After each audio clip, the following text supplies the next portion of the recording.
Hello everyone and welcome to another Starcraft2 video. For this one we continue the bot AI series, and I've been doing a little bit of thinking about how to do this, and I think I'm looking at the replays that are remaining, I'm looking at the file size of these replays, and I think it's too much to get this done before the official ProBots showcase. So what I think I'll do is I'll live premiere this video. So hey guys in the chat, I'll probably be in chat as well. And then we'll go directly from this into the ProBots tournament. So keep an eye out for that. As soon as this video finishes, there will be a link to jump right into the live cast of the ProBots.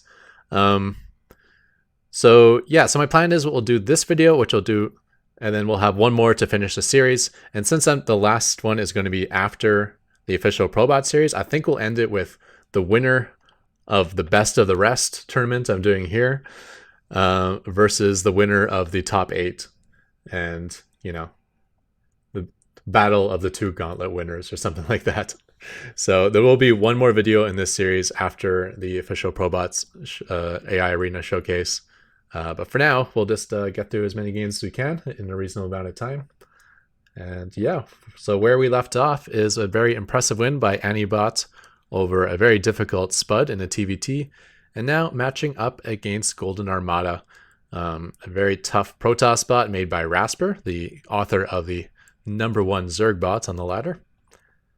So Golden Armada has 2 builds, a safe 1 base opener, and an all-out macro style. I'm guessing all-out macro style means like super greedy expanding. Ultimately, both builds will aim to construct a maxed out army containing a supreme fleet of Protoss vessels. Well, there you go. There you go. So let's see if that's something that Anibot can handle. Maybe he can just blast right through him with a ground force before he has to deal with the Sky Toss army. There's another option. They are within 1 ELO of each other, 864 and 865, so it should be a close battle. And let's load up the replay and get going.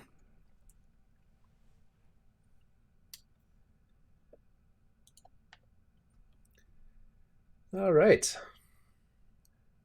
See if odds can pick this up quick enough. Actually, I'm having trouble getting into this replay.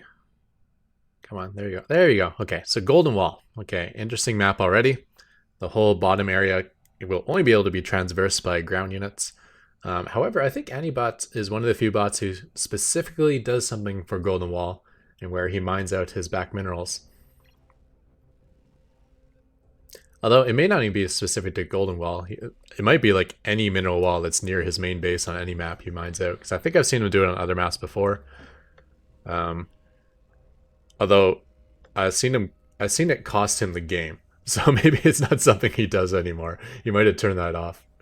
Because like the version I saw of it was like right at the beginning of the game, he's like sending a whole bunch of SCVs to mine out some mineral wall that's really far away, and it didn't work out well for him. It just kind of hurt his early economy. With that said, let's do the introductions. In the bottom left, we have the Red Terran, the returning champ. It is Anibot. Meanwhile, in the bottom left, we have the challenger. It is the blue Protoss, Golden Armada.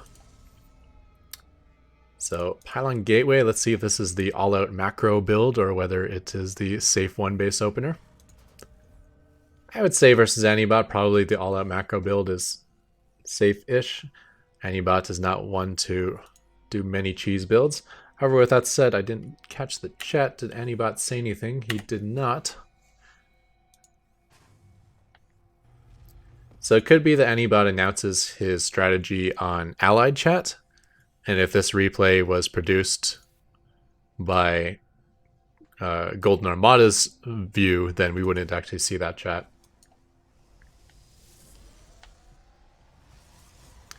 Nice little scouting strategy set up here.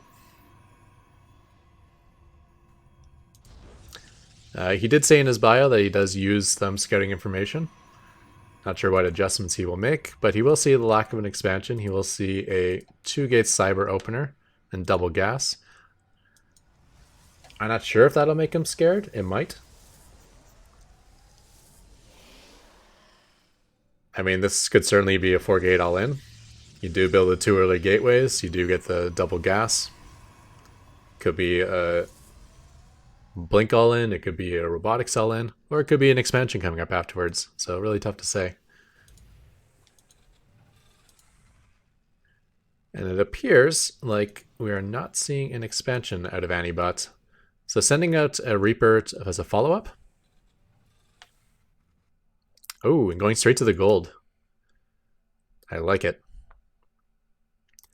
Risky, but can pay off. Obviously, there's only 6 mineral patches out of gold, so that's 25% less total resources. But with every patch giving an extra 50% bonus in income rate, this is like the equivalent of mining 9 mineral patches with less workers.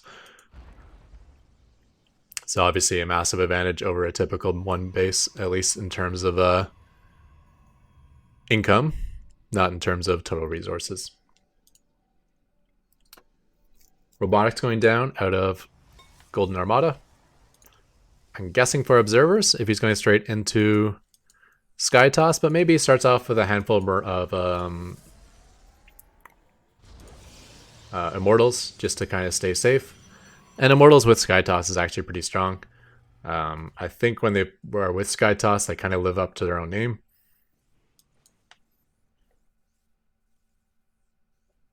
Interesting how he like queues up a bunch of movement commands. I've never seen a bot do that before.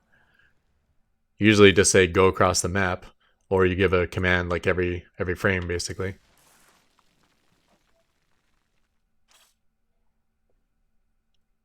This guy could be trouble if there's no observer with the army. With that said, an observer is coming out, so yeah, observers following an army makes Widow Mines pretty useless unless the Widow Mines are clumped up. This is why I like doing this sort of Widow Mine creep spread versus Terran specifically, because Ravens have a really bad detection radius compared to observers and overseers, and also Terrans have a habit of not making any Ravens for detection. And maybe they make a couple in the early game just for the power of interference matrix in the early game, but usually later in the game they're reliant on scans for their vision. And typically you don't scan until you get hit by a Widow Mine, because unless you already know they're there somehow, you will have trouble. With that said, with bots can see all the visual cues. So, you know, like that fizzle when a DT walks by, a bot can see that. And unlike burrowed Zerg units, a burrowed Widow Mine actually has a visual indicator. You'll see like a shadow on the ground, which means that bots can see that as well.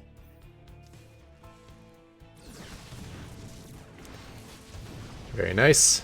Get the shot and then run away. I like it. Even just getting the shot is a great value. Killing a Stalker for a Widow Mine is well worth it.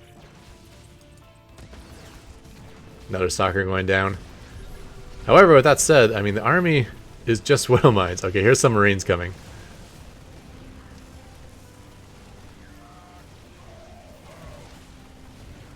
It'd be important to get that Void Ray down, because maybe the Widow Mines can deal with the rest.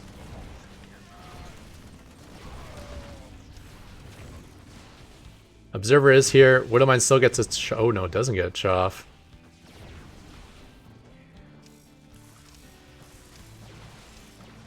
Okay, these 3 Widow Mines together give me a little bit more hope, but he has to step into range, and Stalkers can outrange Widow Mines.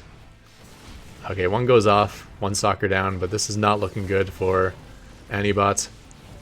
Not clearing those back walls like I suspected he would. This must be the Mass Widow Mine play.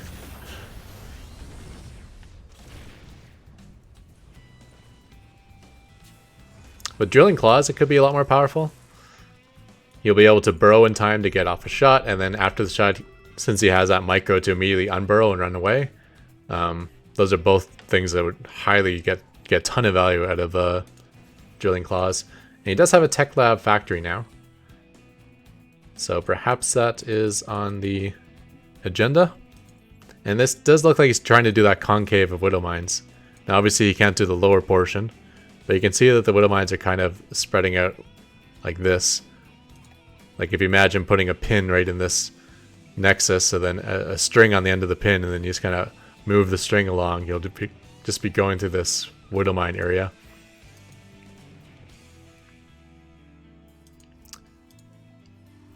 He was able to save the command center though. It has abandoned the gold base, but it has moved back to the natural. And that was a 1 base push out of a Golden Armada, only expanding now. So units lost is probably similar. Yeah, pretty much similar. Yeah, so that's actually not bad for Anibot. I still don't think he's going to get a lot of value out of these Widowmines facing an army that has Observer with it. But he certainly didn't get put behind. In fact, I would say, like, at least economically, he's ahead. So I'm more worried about the army composition.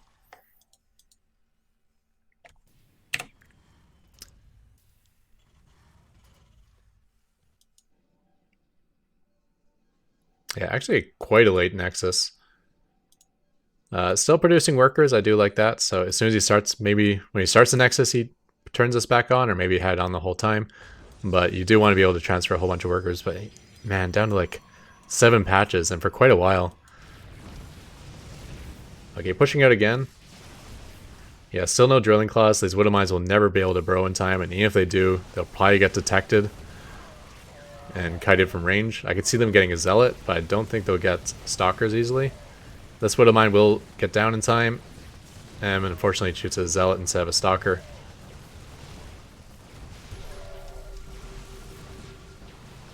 Yeah, it's just without drilling claws.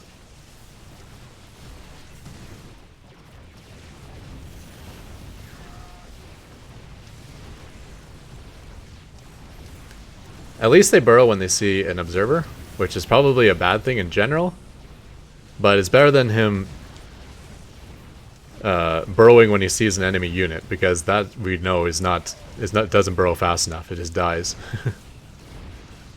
So at least by burrowing when he sees the observer, he has a chance to hit a Protoss unit. Meanwhile, in the background, Golden Armada is taking his third. Not much Armada to this bot thus far, but perhaps when he gets to the 3 bases.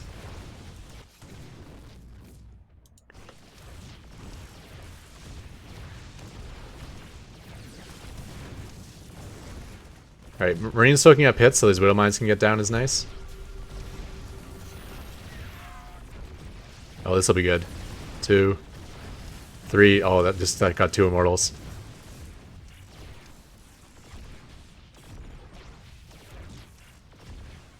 Yeah, as long as he has something to buffer, these Widowmines can work.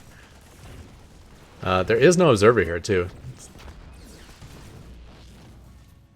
So it looks like Anibot will hold, and he does have his 3rd base up, and he's floated his natural back to the gold. This this orbital is surviving and just playing like musical chairs on the bases. We do have a 3rd here.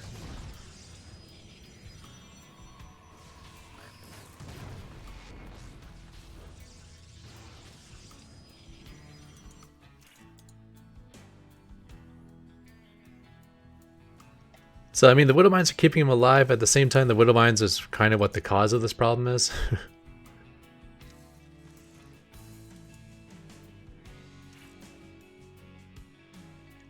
Economies are similar, but 22 worker lead for Golden Armada. However, 12 of these workers are basically getting the value of 18 because they're on the gold. So that makes us like a +6 worker advantage, which makes the lead less less extreme, I guess, for Golden Armada. We do have the 3 Stargates up here, but still just producing maybe 1 void at a time. Seems like the focus is on keeping up a certain sort of gateway immortal count before transitioning into Sky. And by constantly losing his gateway immortal count, it has to be rebuilt.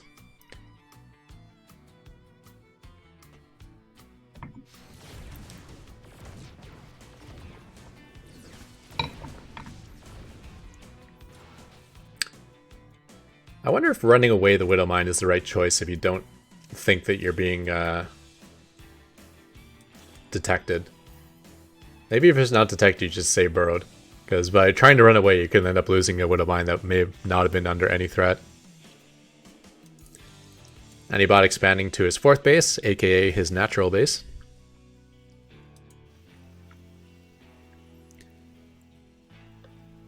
And getting Drilling Claws. That will be helpful. He's got some pretty cool Widowmine Micro that will benefit massively from Drilling Claws.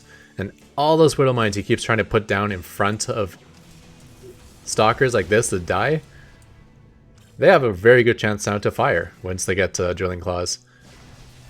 So that could be like an extra 15 dead units or something. It's like he walks through so many Widowmines when he goes across the map. And that do nothing, it seems. Unfortunately, this concave of Widowmines is not actually denying any of the bases.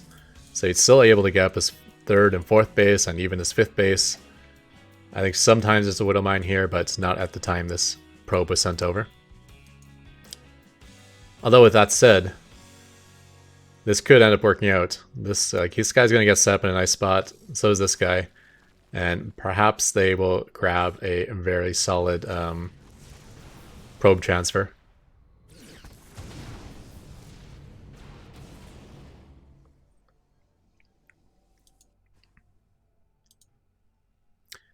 There are Vikings on the way. He did not scout the starports, but I guess maybe in response to the Void Ray. Maybe because he knows against this opponent. Maybe he read the names like Golden Armada. Maybe I should get some Vikings. But maybe something specific to this opponent. Or maybe it's just like safety Vikings. Again, Tempests are so deadly in this matchup. You don't want to get caught spotting 5 Tempests and not having even started your Viking production.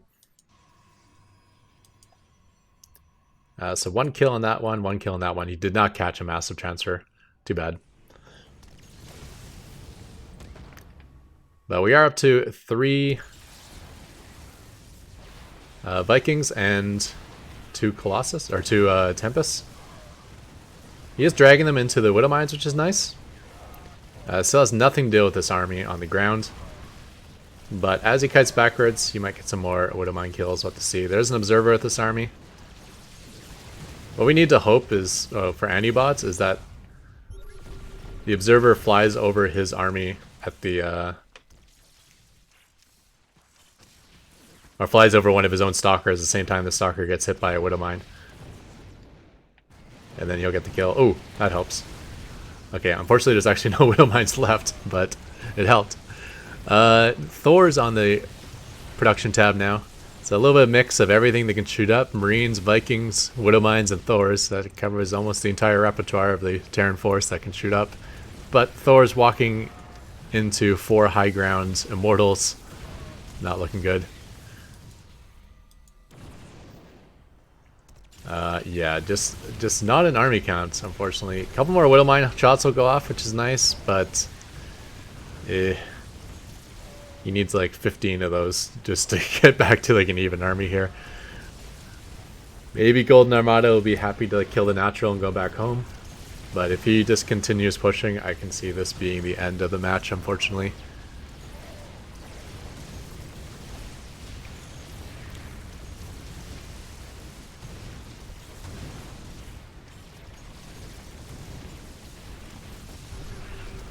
I think this ring of auto turrets, or this ring of Widowmines, like looks cool, and it's like an easy little math thing to do just based on like a radius from your opponent's main base.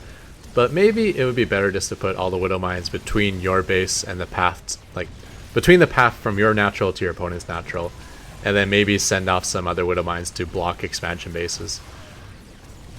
Maybe you'll get more value, because here, like, you know, Anibot's dying, but he has like, 15 Widowmines out here that can't participate in the fight. With that said, his observer did die, right? So these Widowmines are going off. That Marauder count, or that Immortal count, is turned almost into nothing. Even in a Tempest going down. Uh-oh. Oh, he scanned and he got the observer. Unfortunately, he got it with his Widowmines. It would have been nice if the Vikings picked it off first, so these Widowmines can deal damage to the actual army units. And even with Drilling Claws, these Widowmines are dying very quickly. And in fact, these Widowmines are going to have trouble attacking because there's a mothership here. I forgot that unit even existed. But it's allowing these units to stay somewhat safe. Although sometimes they're not staying within the range of the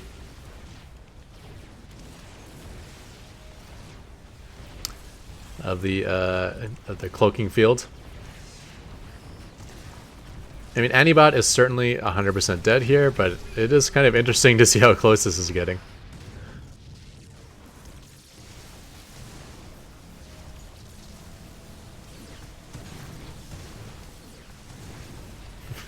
If an observer shows up, it's a different story, but for now... No, don't run away! Don't run away! Just stay where you are, you're safe where you are. No sudden movements.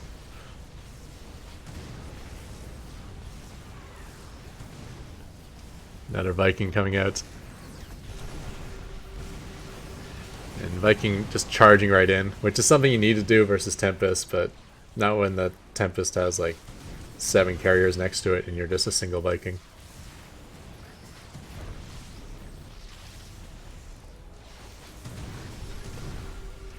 Unfortunately, the interceptors are soaking up a lot of these hits. And these Widowmines are still trying to flee when they're on cooldown sometimes. Sometimes they don't. Sometimes they stick around.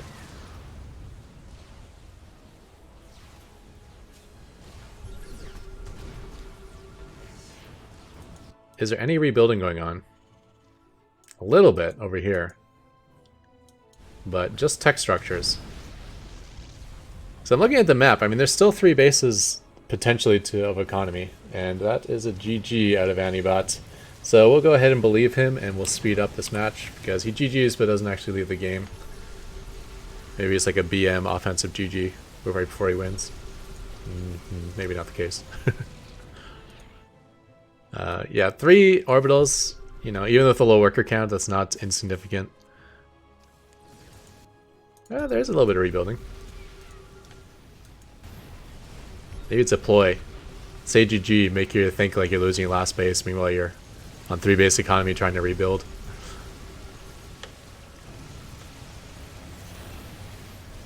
Alright, well done by Golden Armada. I suspected this would be the result. I've seen Anibot have trouble with Protoss in the past, and I know every Terran has a potential to lose to Sky Toss, although some Terrans are getting really good against it. Micro Machine has a 95% win rate versus everything, so he's always been pretty good against Protoss, but Genzibot, another one high up on the ladder here. His reaction to Tempest is like spot on perfect. He just absolutely makes him look useless. So yeah, there's a couple of bots that do very well. My bot has some very basic decision making on saving up Vikings and then charging them in, which 4 times out of 5 looks really good, and then, you know, 1 time out of 5 it's just like suiciding all your Vikings versus the Tempest, so it's not perfect. With that said, let's keep it going, right? Let's move on to the next match. Where did we leave off? We had Anibot losing to Golden Armada, so Golden Armada will be taking on Cylondog. So that is another one in the series of bots by Fidelina, who is a new Java bot author and has made basically a random bot that he's also split into 3 different bots. The Terran being his first bot and his most powerful one, but the other ones also being, you know, top 20 as well. So I expect some sort of cheesy Protoss opener versus Golden Armada, which could be just the answer to defeat Golden Armada. Let's go ahead and load up that replay. Let's see if there's any information here on Cylondog. Nope. We could say it was created just a month ago though, December 13th.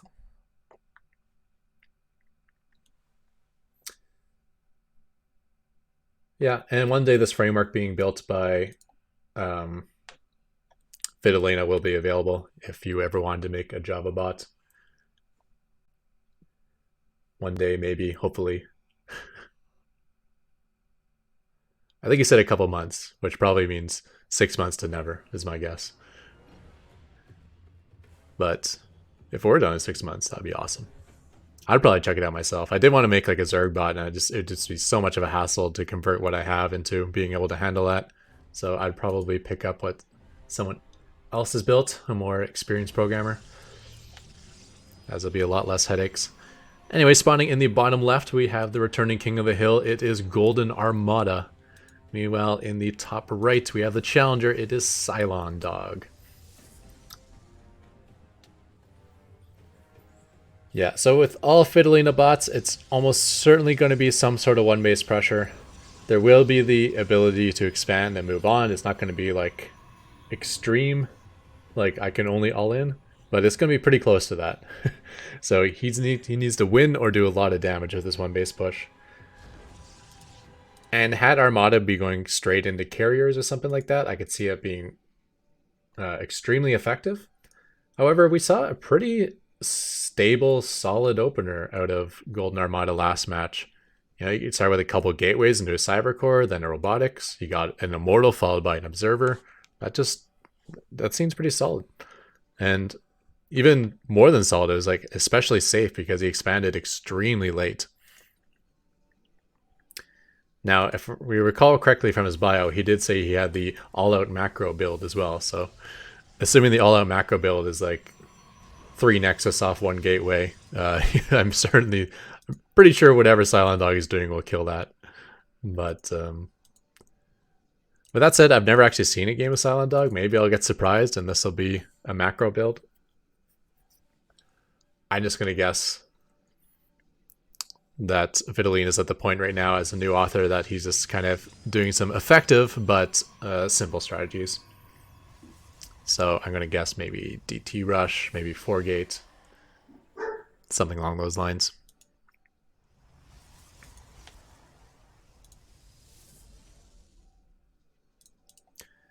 Already looking like a different build out of Golden Armada, because this expansion's down quite a bit earlier. There's no double gateway opener.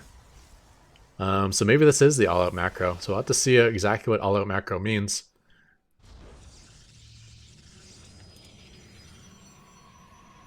And straight into Stargate. So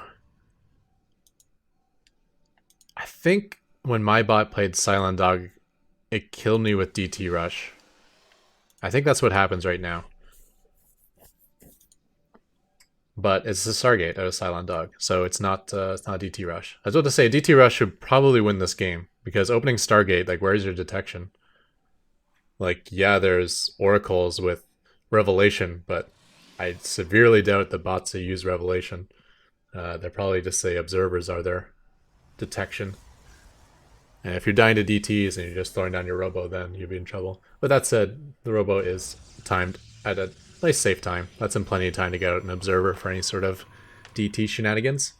So I take it back. Whatever Cylondog is doing is probably better than a DT Rush. Early Void Ray. And cornering out Air Weapons 1. Now he did get Warp Gate first. However, it's double Stargate. So maybe the Warp Gate wasn't necessary. Maybe he should just like, I think like the leftover minerals go into Zealots, and it's just gonna be Mass Void Ray, is my guess. And if that's the case, you probably don't want Warp Gate. You can just build, like, not only is it wasting 50 minerals and 50 gas, that is probably unnecessary, because you can just kind of build Zealots one at a time. Like, obviously a Warp Gate has slightly faster production than a Gateway, but I don't think it's that big of a deal. But the other big factor is if you don't get Warp Gate, you can start on the +1 weapons right away, so you could be ahead on your air upgrades. And if Zealots are just to spend your leftover minerals, then I think it's fine to throw down 2 gateways. I think it's worth it to get faster +1. And, you know, an extra half of a Void Ray because you save the 50 gas.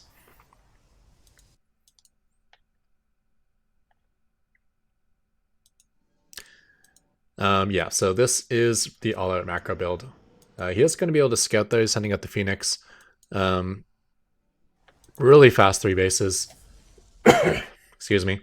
Fully saturated on his first 2 already. Robotics facility. Or robotics bay going down, I mean. So getting Immortals and Void Rays. So the Immortals are not going to be useful versus Void Ray Zealot. That much we know. +1 attack was complete, and all the gas is spent, but Cylondog did not push out, which is a little surprising. I feel like that would be like a really good timing. You know, you can't afford to void raise at a time anymore. You've caught up on your gas bank. You finished your +1. That seems like the perfect time to hit.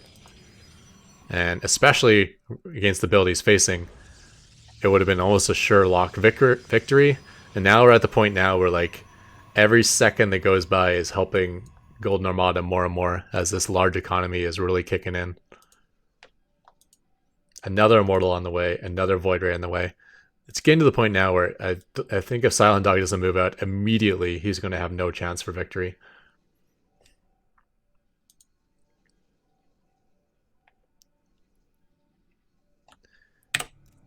Forgot the production tab. Okay, here he goes. Nope. Just killing the scout. I mean, this army is still tiny compared to Cylondogs. I mean, he does have destructible rocks as part of his army, apparently. But despite that... Wow. One base all-in without the all-in, and you just expand. Okay, here he goes.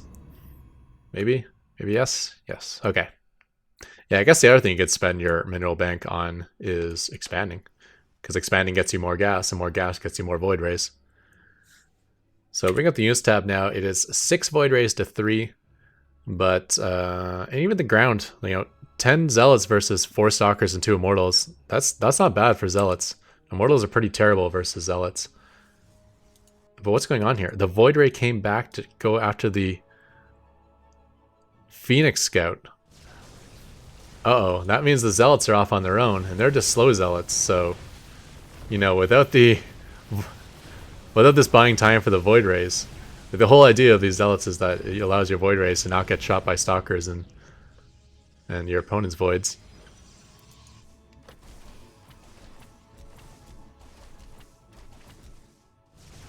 Yikes. Mothership and Tempest now on the...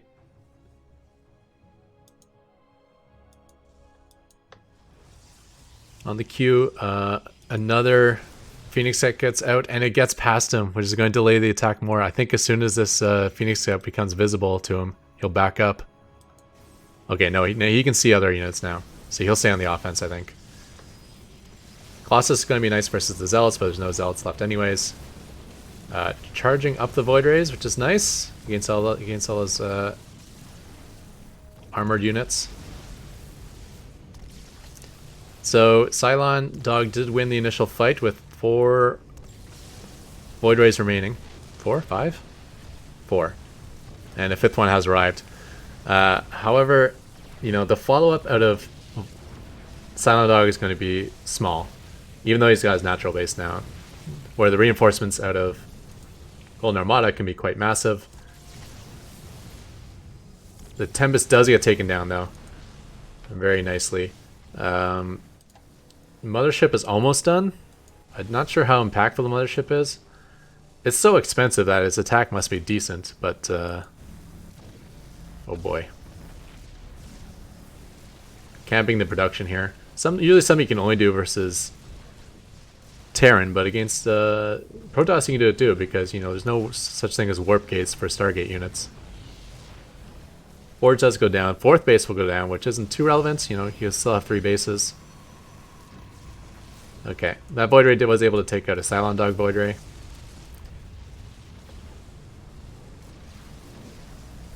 And it looks like the Mothership will be able to finish off this Void with the help of another Void of his own. Getting another cancel on the 4th base.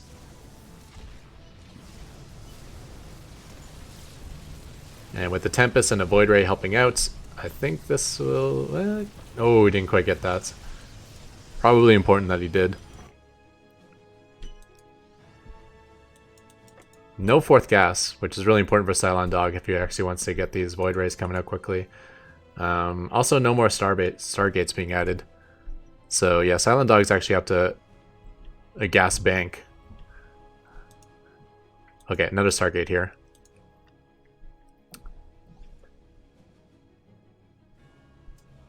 Yeah, so I think it's going to be too little too late. Still a full base of economy ahead for Golden Armada, and any advantage that Cylondog did have, I think, has disappeared. The army size, bring up the units tab, is 3 voids against 3 voids, but their support army is so much stronger for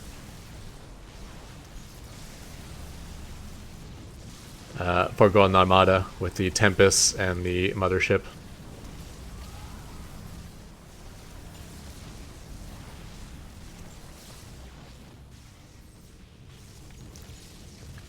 Colossus is somewhat relevant too, as we still will be seeing sparse amounts of Zealots coming out of Cylondog.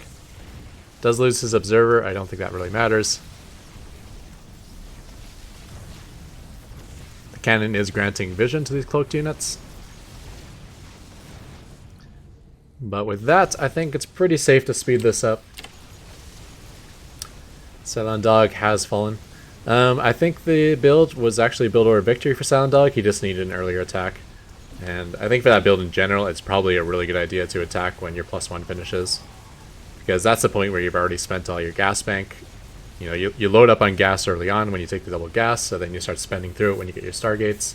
And by the time +1 finishes, you've spent through that gas bank, so it's the perfect time to go.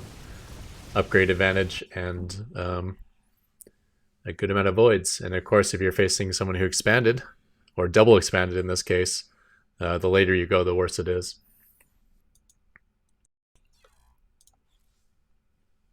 So very nice out of Golden Armada with another victory. That takes him to 2-0, I believe, beating both Anibot and Cylondog. Moving on to Blinkerbot. So another bot that's typically in the top 10 area, number 14 at the moment. But yeah, there's a lot of bots that used to be top 10 that have dropped, you know, about 10 ranks. I guess some of these new bots have come up to the top. The 2 Scarlet bots, her test bot and her actual bot. All the Fidelina bots, he's got 4 of them. So that's 6 bots right there that pushes everyone else down. But yeah, let's see if we got anything here on Blinkerbot. That's by Bernie. He's the maintainer of the Python API. And I believe he built this bot in one evening. Or he said something along those lines. And it immediately went top 10. So that's insane. With that said, I'm sure it's had a lot more work done to it as it looks very complex at the moment. And yeah, let's go right into it, I guess. Blinkerbot won't necessarily live up to its name. I have seen it go tons of stalkers and blink, but I've seen it do a whole lot of other things as well. I think it probably prefers the Sky Toss, at least versus Terran. PvP, I'm in the dark. I do not know much about Blinkerbot when it comes to PvP.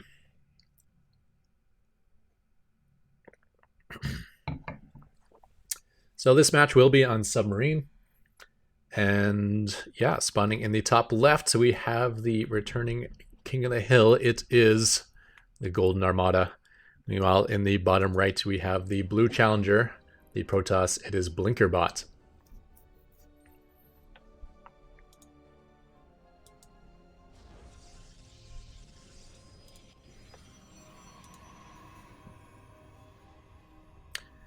So let's get that production tab up before I forget.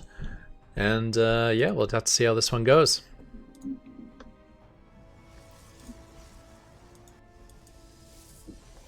Looks like their pylon position is identical.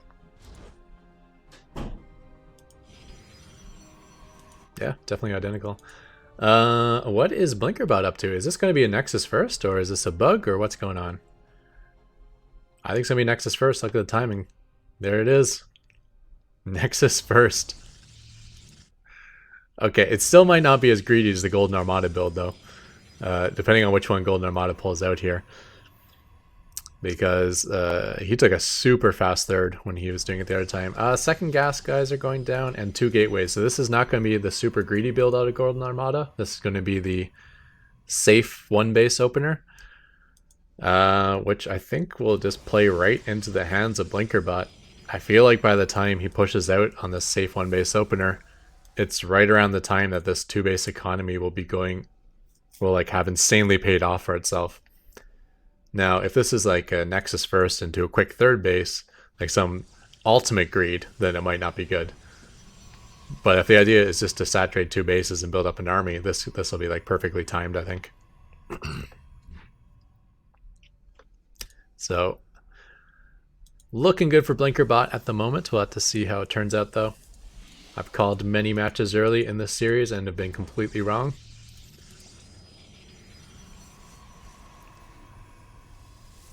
Alright, Cyber Core is complete. Golden Armada has 300 gas. Let's see where it's going to be spent. Robo.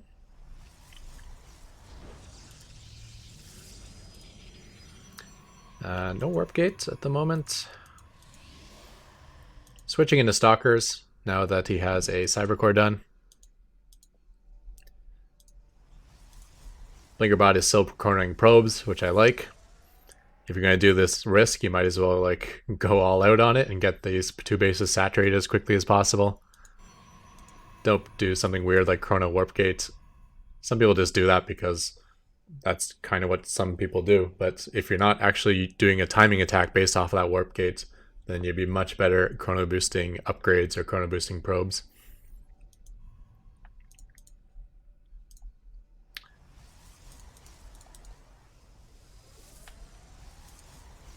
Although when Warp Gate does finish, it kind of gives you an extra round of production for free, almost.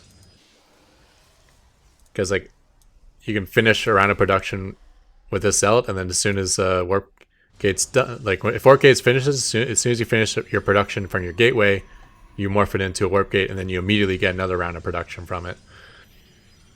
So that's kind of neat in that way. Okay, so 3rd base out of Blinkerbot. Yeah, so this is greedy. And this could be the death of Blinkerbot. A couple more gateways are going down. I mean, this economy still will kick in. The problem is the advantage of this economy initially is just being spent on another Nexus. So it means you're just going to take 400 minerals longer to get a benefit out of this early economy. And eventually this army will move across the map. And you need to have built up in a similar army with this bigger economy before that point happens. Blinkerbot is scouting with his depths here. So depths are not going to help him in the fight. But maybe if he scouts no expansion, it will switch him into mass army mode.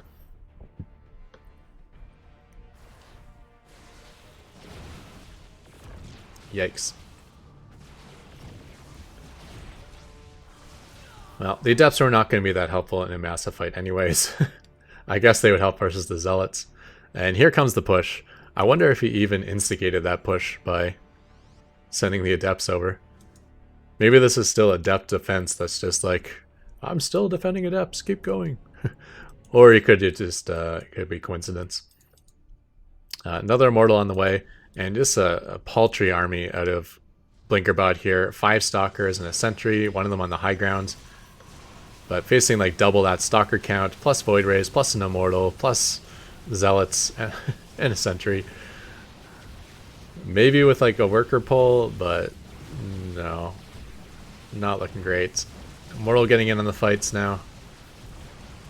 I mean, he does have Defender's advantage, so he's got some like high ground stuff going on. He's got some choke point stuff going on. He's got the closer warp in point.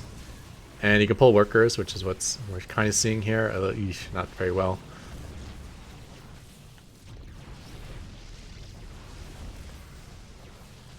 Blink is complete as well. He has Blink, so it's not the worst warp in position, I suppose. That is a little funny. I mean, when you're looking for somewhere to warp in, you just look for a place that's a pathable position. This is a pathable position, so you can warp in there. Workers fighting on their own is never a good thing. Unfortunately, it just didn't get quite the right position to execute the worker pull back when you still had stalkers fighting. If you got 5 stalkers fighting with 16 workers, then all of a sudden that could be something that can do some damage. I mean, Golden Armada is still on 1 base economy in the background. He's still got 8 mineral patches actually this time. So if Blinkerbot even loses his natural and survives, then it might be okay. But I don't think that's even a possibility here. He's already pulled the workers as natural, so it's kind of like his natural's dead. Yes, it takes a while to kill this Nexus, but what does time buy him? Not much. This Void Ray has never even lost its shields yet, I don't think. Maybe it's the second Void Ray actually, because it has 0 kills.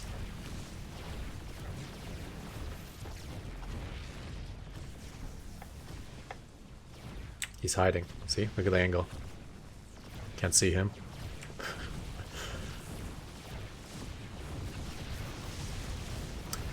Alright, congratulations to Golden Armada, making it to the 3-win club. And we will gun through the rest of this.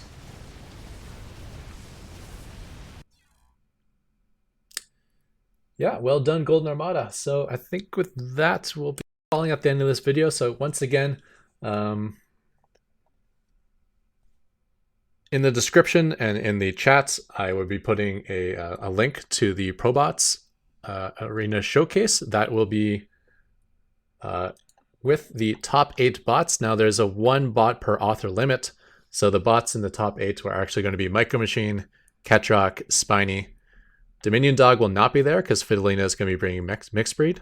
So after Spiny will be the Harvester, Gen Z bot, 4-gate bot, mixed breed. Sharpened Edge is written by the same author as the Harvester, so he won't be there. So the 8th bot will be Straylock. Yeah, so that will be the top 8 produced by Probots. Afterwards, the next video you'll see from me will be finishing this tournament. And to finish this tournament, we're going to go up to Tier P. So Golden Armada, yeah, so I guess it's just Benbot BC left and Tier Protoss. So it's going to be one of these Protoss bots or Benbot BC will make it in. And then just to finish it off for fun, since it's I didn't finish this on time, we're going to have the winner of these final 3 between Golden Armada, Benbot BC, and Tier P take on the victor of the Probot Showcase, which is, you know, spoiler alert, probably going to be Micro Machine. Actually, no, with that said, you know who's my outside pick to win this is Gen Z Bot. I've been seeing his games lately, and he's looking really, really strong versus every bot that's above him right now. So he's going to be a tough one to beat. The nice thing about the Gauntlet style is that I only have to win 2 games to win, I guess. The second game will certainly be against Micro Machine. The game before, I don't know. I think it's not looking great for Harvester, but 4-gate bot is much stronger than number 7. It kind of had a bug near the end, which dropped it down from rank 2 or rank 3. Gen Z's been crushing everyone. Spiny is always a killer. I'd probably want to be one of those 3 bots I'll be facing, and then afterwards I have to beat Micro Machine. Yeah, so what was I saying? Yeah, the winner of this tournament will go on to take on the winner of our little series we're doing here. And we'll see if the best of the rest can beat the best of the top 8. And yeah, from that point forward, I guess I'll be doing maybe some bots stuff mixed in with my regular Mass Raven stuff. And yeah, I'll try to keep this channel going. Yeah, so yeah, hop over to the Probot stream. Link is in the chat, and I'll be over there as well. And yeah, we'll have a good time over there. See you guys. Have a good one.